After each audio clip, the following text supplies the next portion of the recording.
Okay, in this video, I'm going to give you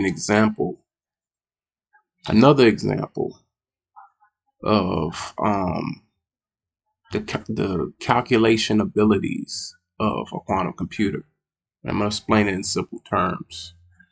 The power of how well it does computations. Okay, so let's say, for example, you have a problem that will take an hour to solve or to be figured out with a regular computer that has only one state. Let's say that state is zero, right? Let's say that regular computer has a state of zero, and that's the only state it can be in, right?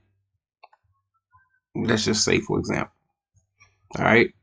So with that regular computer that only can be in one state, it can solve this hypothetical problem within an hour, with 1 hour, in 1 hour. Now, if you have a quantum computer that has one qubit, right? It has one qubit, and you place that qubit in a superposition, like what I just did now. It's in superposition, right? Which means it's both 0 and 1. That means that problem that takes an hour to be solved by that regular computer that can only be in the 0 state or only in one state. That means that with a quantum computer, that same problem with one qubit that can be in a superposition of two states, that means that that same problem can be figured out in 30 minutes. Why? I'm going to explain why that same problem can be figured out in 30 minutes. That's because these two states share figuring out that problem. So, for example,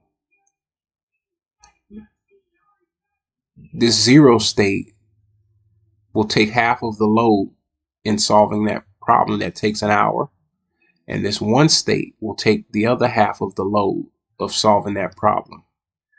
So that means this 0 state will take will use up 30 minutes of calculating time to solve one half of that problem, and this 1 state will take 30 minutes to solve the other half of the problem.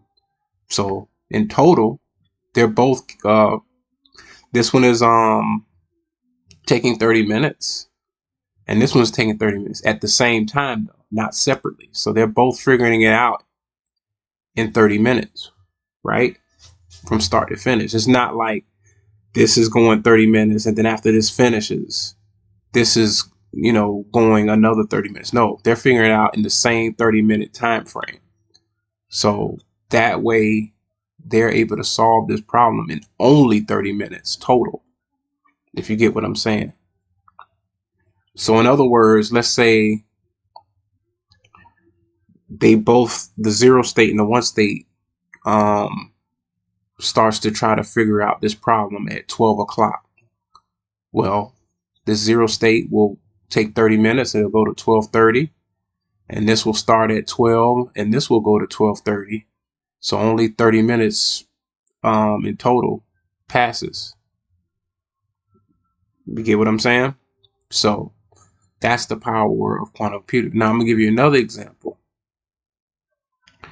Let's say we have a problem that takes an hour to solve with a regular computer that has only one state, right?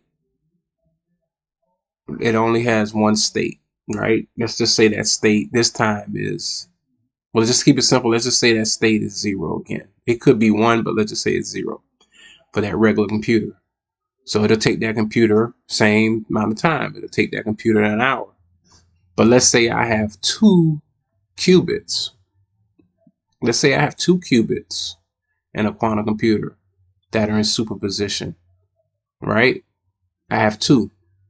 Well, then it'll take that quantum computer only 15 minutes to solve that same problem.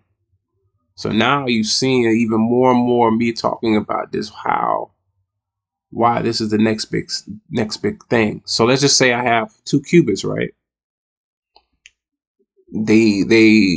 They'll have 4 states.